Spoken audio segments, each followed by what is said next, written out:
Watch right now on the Front News Project. A shock for the Kremlin. The long-range Neptune missile is ready to strike Russia. Moscow is in the crosshairs. Putin's army is fleeing from the Kherson region. Their new refuge is temporarily occupied Crimea, but not for long. Trump gives the green light. Moscow will answer for the strikes on the American factory in Mukachevo. Fiery, hot, and blazing footage from the front lines. Watch it right now. It's the fourth year of the full-scale war that Putin's Russia started on Ukrainian soil. The Ukrainian armed forces continue to heroically defend not only their homeland, but the entire civilized world from the aggression of Kremlin war criminals. Greetings, this is Front News. I'm Volodymyr Timoshenko.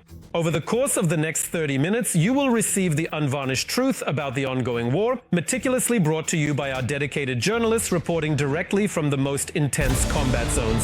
So are you truly ready to confront these realities? Then let us begin this crucial journey together.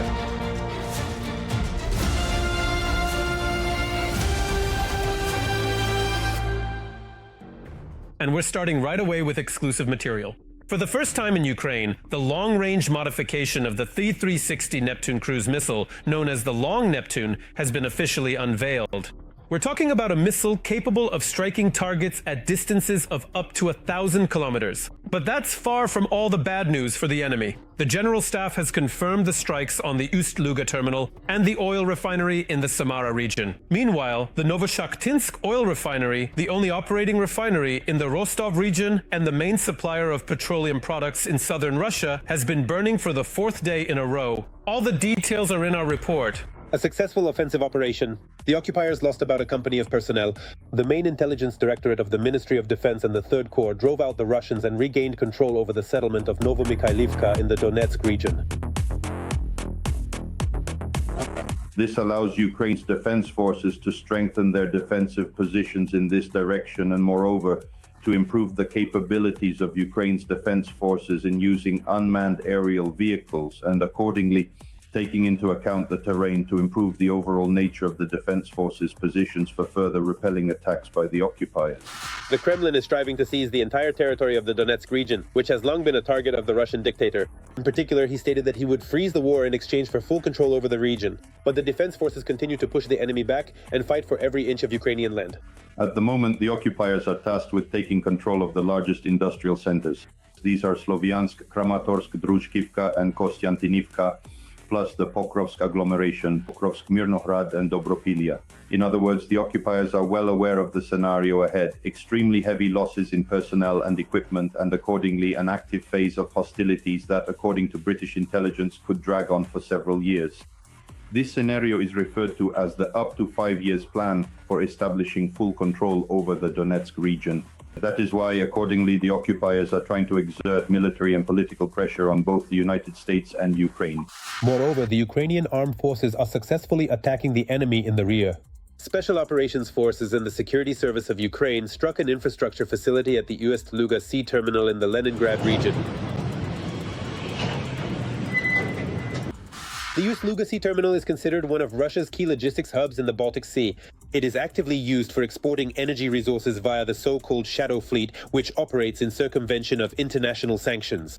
It should be noted that the Ust-Luga port has already been repeatedly targeted by strikes from the Ukrainian Defense Forces and the main intelligence directorate of the Ministry of Defense of Ukraine. This concerns the Novatek terminals, which are a key supplier of finished products.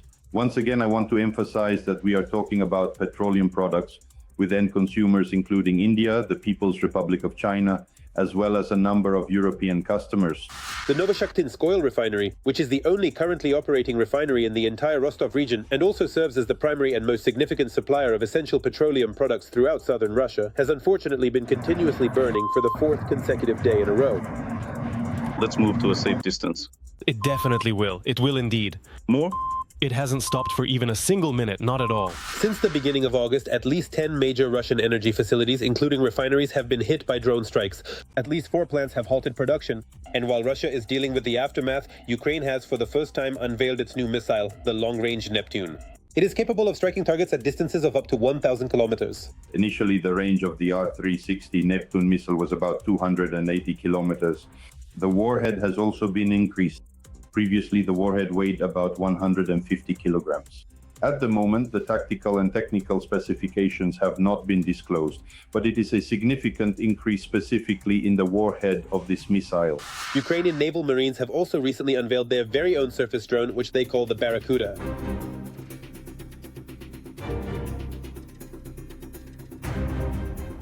The drone's design features a modular system that allows for the use of various types of weaponry.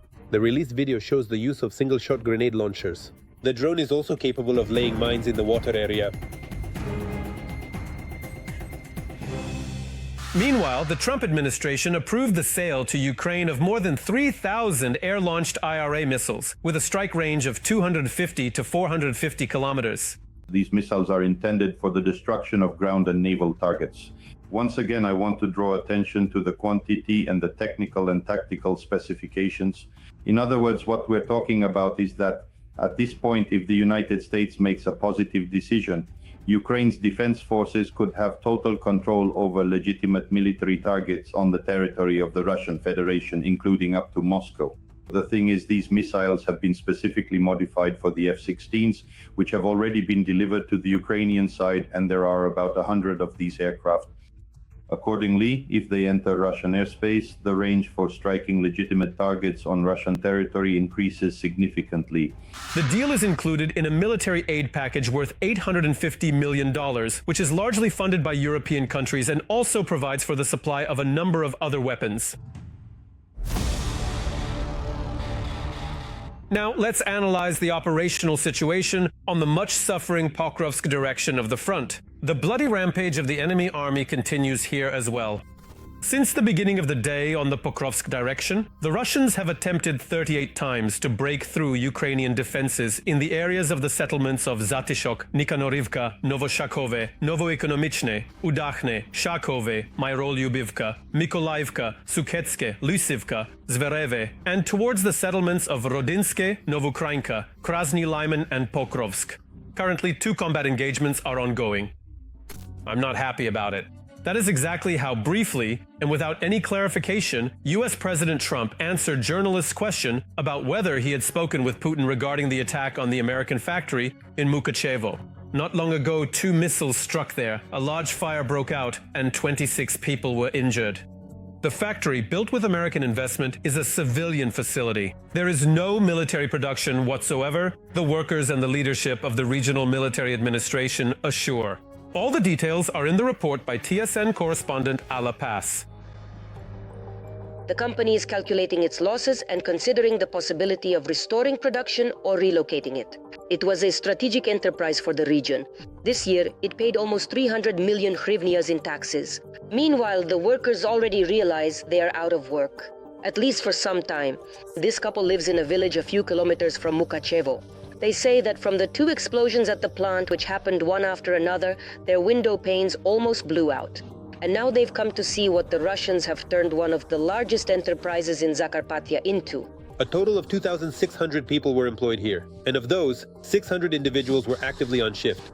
You mean this particular time, right? Yes, 2,500 people are now out of work. The plant was destroyed, bombed. The enemy hit the plant with 2 Caliber missiles, an enterprise with American investment. They produce household appliances here, coffee machines in particular. The president of the American Chamber of Commerce in Ukraine, Andriy Hunder, told TSN that they have already appealed to Donald Trump, demanding guarantees of security for our country as a whole and for American businesses here in particular. All of this was for export. Look, all these machines, they say made in Ukraine on them. They were produced right here in Mukachevo, in Zakarpattia. Russia is targeting American business in Ukraine, and it is very important that President Trump sees this. Here in Zakarpattia, we have always considered this to be one of the safest places in all of Ukraine, especially this week when not even a week has passed since the summit in Alaska, when we thought there were talks about a ceasefire, about peace. But now we see what this means for Russia. And the border with the European Union is less than 50 kilometers from here. There is a strong Hungarian diaspora living here, and until now, Russian weapons had never reached this place. Journalists from Hungary are coming to see the aftermath with their own eyes. Since Mukachevo is very close to the Hungarian border, and there is a large ethnic Hungarian community living here, we believe this is a very negative turn in the Russian-Ukrainian war. Not only was the facility itself damaged, the people suffered the most. Now, the number of victims has already risen to 23. The victims sought medical help throughout the day. trying to recover from the horror they had experienced. But it is believed that there could have been significantly more casualties. The first missile hit an empty warehouse. That's why the people working at the plant had a few minutes to take cover. Some of the damage was caused by the shockwave, some by small fragments. But at the moment, there is no threat to the patients' lives. For the most part, their condition is stable. There are injuries to large bones and pelvic bone injuries in one patient, and another patient has a moderate traumatic brain injury. One patient was urgently transferred with a suspected eyeball injury and an orbital bone fracture. This is a facial skull injury, Uzhhorod. We also had to provide psychological assistance to patients because some arrived with an acute stress reaction. Immediately after the strike, a large-scale fire broke out at the impact site. An area of about 7,000 square meters was ablaze. The local authorities urged people to keep their windows closed and not to go outside unless absolutely necessary, as the combustion products could be harmful to health. The main goal of this missile strike was to destroy the Ukrainian economy by undermining the confidence of foreign investors, according to the regional military administration. Right now they have nothing, and we will find them an office space. There will also be discussions about people who have been left almost without work, about the company, the enterprise that urgently needs to find a place where they can develop their production capacities. These are exactly the issues we will be working on, and all of this is under control. We will apply for compensation from the state budget, and most likely all of this will be through the Made in Ukraine program. Also, a Shahed drone fell in one of the villages in the Kust district. According to the head of the regional military administration, there is an assumption that it simply ran out of fuel.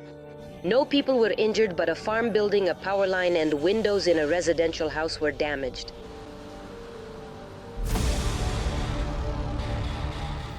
Collaborators are fleeing en masse from the occupied part of the Kherson region to Crimea, taking their belongings and families with them.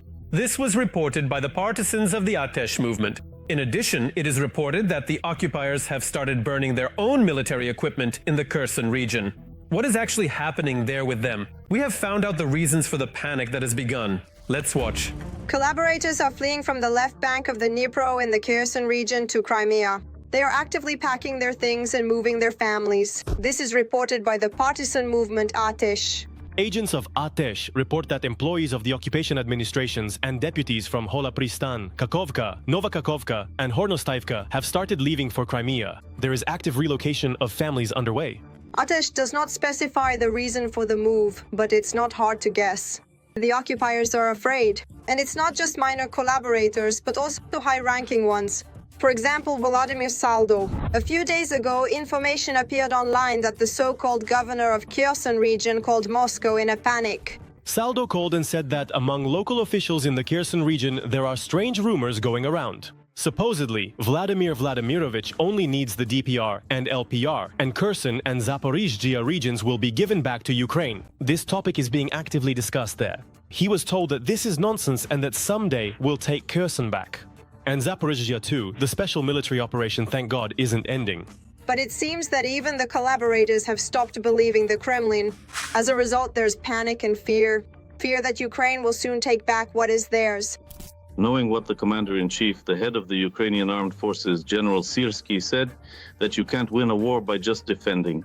Everyone understands perfectly well that sooner or later the moment will come when they will have to answer for what they've done. They'll have to answer when the defense forces go on the offensive. The fact that some Russian officials, those with Ukrainian roots, let's say, are trying to move their families to the territory of the Russian Federation is a trend that, well, isn't something that just started in the last few days. Traitors and occupiers fear not only the upcoming offensive by the Ukrainian armed forces, but also death at the hands of Ukrainian underground fighters. An important point is the partisan underground movement. We see how often our partisans, our intelligence, and the security service of Ukraine eliminate the occupiers, so-called top occupiers. And for the occupier, it's only a matter of time before they're destroyed. They've started to realize this. The Russian army is also waking up to this reality in the Kherson region. The occupiers have even started burning their own equipment just to avoid going to the front lines. Atesh showed one of these arson incidents. The equipment from the 24th Motorized Rifle Regiment is burning.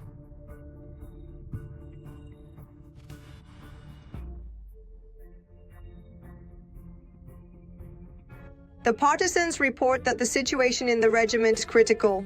Among the Russian soldiers, there are more and more deserters, those who leave their units without permission and run away. The reason is the same as always for the Russian army, the command. The soldiers complain about harsh and incompetent orders from the command, which have led to heavy losses in the unit, and the soldiers were abandoned at their positions without electronic warfare equipment, left alone to face Ukrainian drones. Most often, as they say, they put on their skis, that is to say, they desert with their weapons in hand and then go to Sochi, which is a common euphemism for desertion.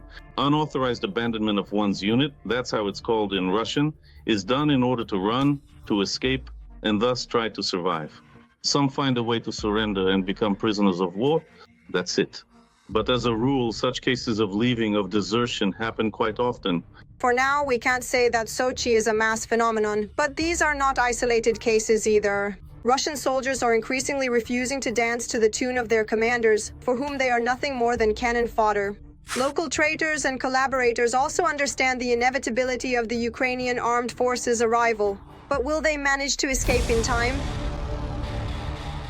And now let's move to the Lyman direction of the front. The Russian world continues to destroy, kill, and maim here as well. Since the beginning of the day on the Lyman direction, Russian invaders have attacked 15 times near the settlements of Hrikivka, Torske, Ivanivka, Redkodub, Karpivka, and towards the settlements of Seredny, Dronove, Shandriholov, and Serebryanka. 6 clashes are still ongoing. A new combat drone, the FP-1, capable of covering a distance of 1,000 kilometers, has begun serial production in Ukraine. We will tell you what this UAV is capable of and which targets it will strike on the territory of the Russian Federation. Believe me, the enemy is in for a tough time. Catch up and surpass. Ukraine has reached a production rate of its own strike drones comparable to that of Russia. First and foremost, we are talking about the newest long-range UAV, the FP-1. According to the Associated Press, Ukraine has managed to scale up its production capacity and is now assembling about 100 drones per day. At the same time, the drone is significantly cheaper than the Shahed. One FP-1 costs $55,000. The overall technical specifications are not very different from those of the Shahed. Of course, it has a different design, but its function is the same, even though it can fly a bit farther. It has slightly more payload capacity and is somewhat more advanced in terms of accurately hitting a specific target.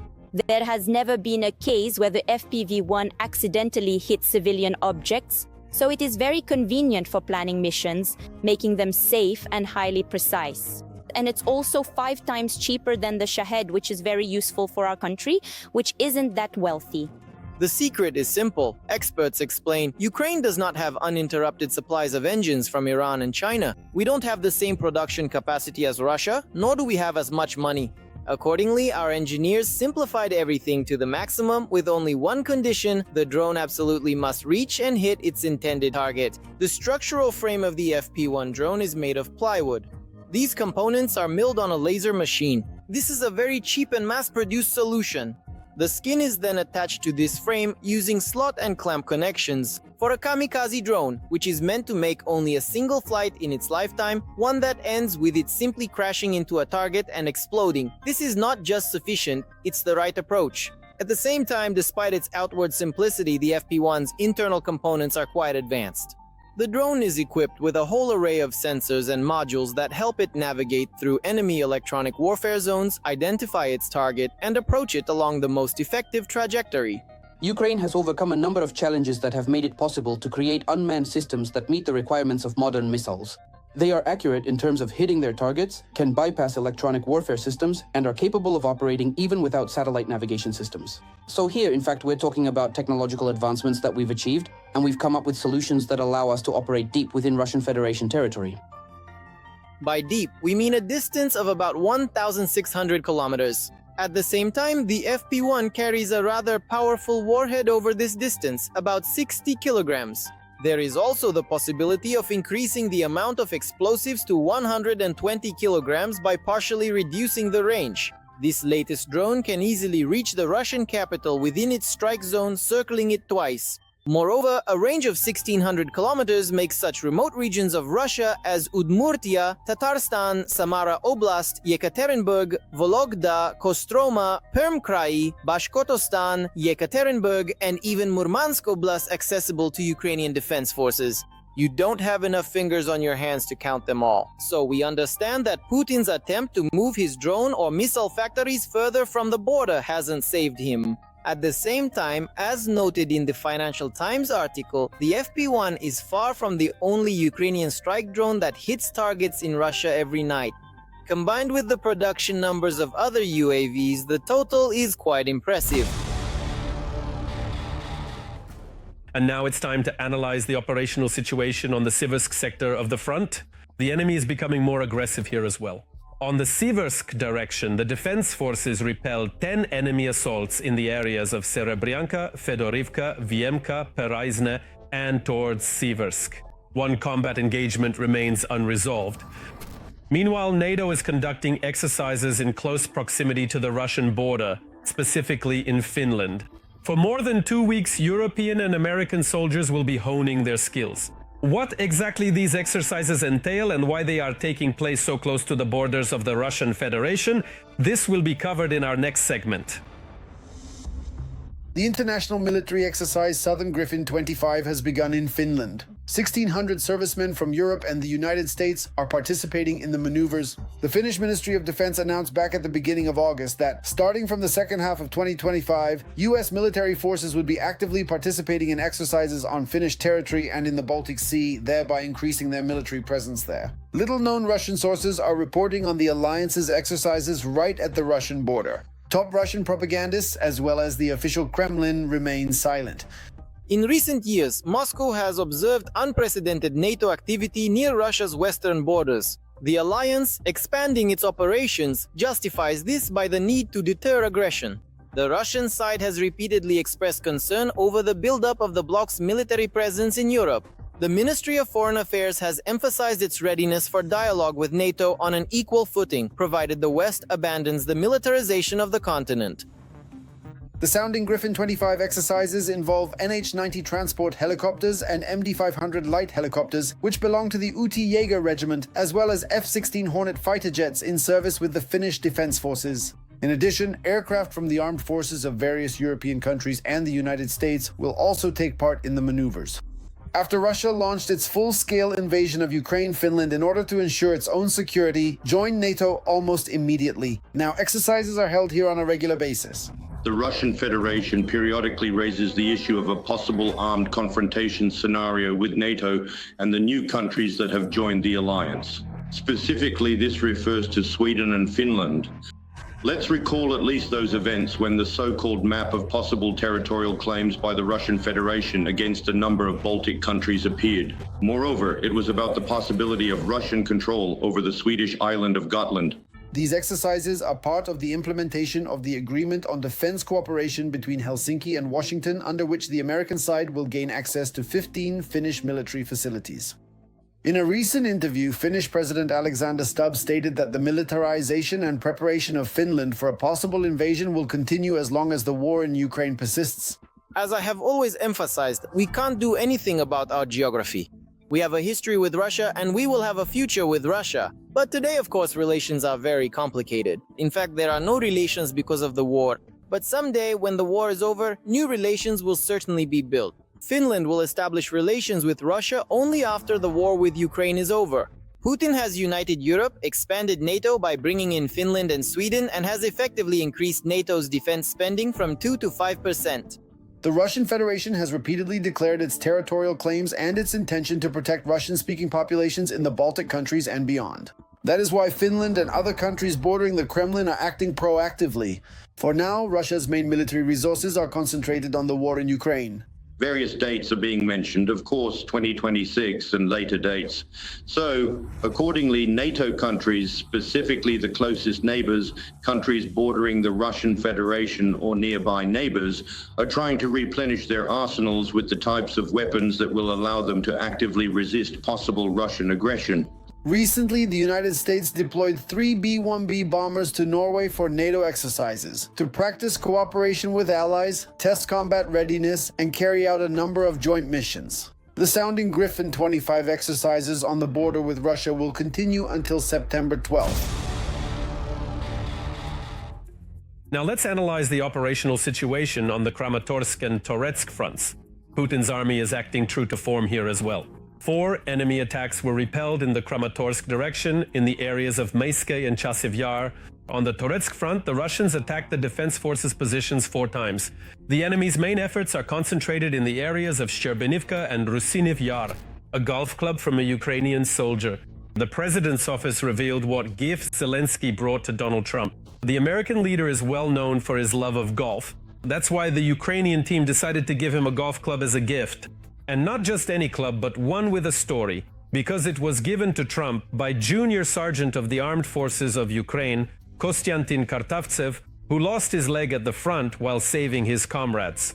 Golf became a part of his military rehabilitation. Which club exactly Kostiantin Kartavtsev chose and for what purpose he gave it to Donald Trump, TSN correspondent Irina Markovich asked our servicemen. Let's watch. You would never guess that Kostiantin has a prosthetic because his walk looks absolutely perfect.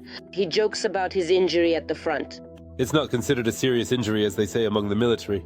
He was wounded in the Serebryansky forest in the Luhansk region. They needed to evacuate the wounded. He hit a mine. We unfortunately hit a hidden mine while carrying out our brave guys, who were performing their duties. And they had to rescue him and 5 other wounded men. Konstantin calls the soldier who carried him out of the battlefield his own family. It took no more than 10 minutes. There was no time there. If it had taken another 5 minutes, I probably wouldn't have been able to get him out. After being wounded, Konstantin Kartavtsev set himself the goal of returning to his native airborne assault brigade. As soon as the doctors allowed it, he immediately started training again. And when the rehabilitation therapist suggested learning to play golf, he didn't hesitate for a second. On his prosthesis, Konstantin would cover about 10 kilometers per training session on the golf courses. That's about 13,000 steps a day, which is a lot. He won the Ukrainian military championship. With his team, he took prize-winning places at the World Golf Championship in Munich. When news broke about the president's visit to the White House, the golf club suggested sending Trump a gift in the form of a golf club. It bears Konstantin's autograph and an engraving. I know that he plays golf, and it's actually a pretty good club. I think he might even use it to play. A great golf enthusiast, Donald Trump appreciated the gift and even recorded a personal message to Konstantin. Konstantin, first of all, I watched your swing. I know a lot about golf, and your shot is magnificent. I have tremendous respect for you. You are an incredible person. Every time I hit the ball, I will think of you, Konstantin. If Sergeant Konstantin Kartavtsev had the opportunity to speak with Trump in person, he would tell him the most important thing. I would like Trump to hear from the military that we want victory. That is, when our enemy can no longer attack us, that will be victory. And when we have more weapons, we will have a position of strength. From a position of strength, it will be much easier for us to negotiate with them, with our enemies. Not giving up is his life credo.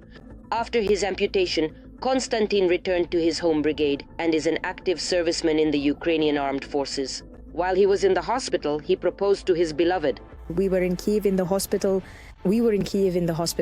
And he says to me, let's get married. I said, listen, let's save all your jokes for later, because it was such a busy day, really packed.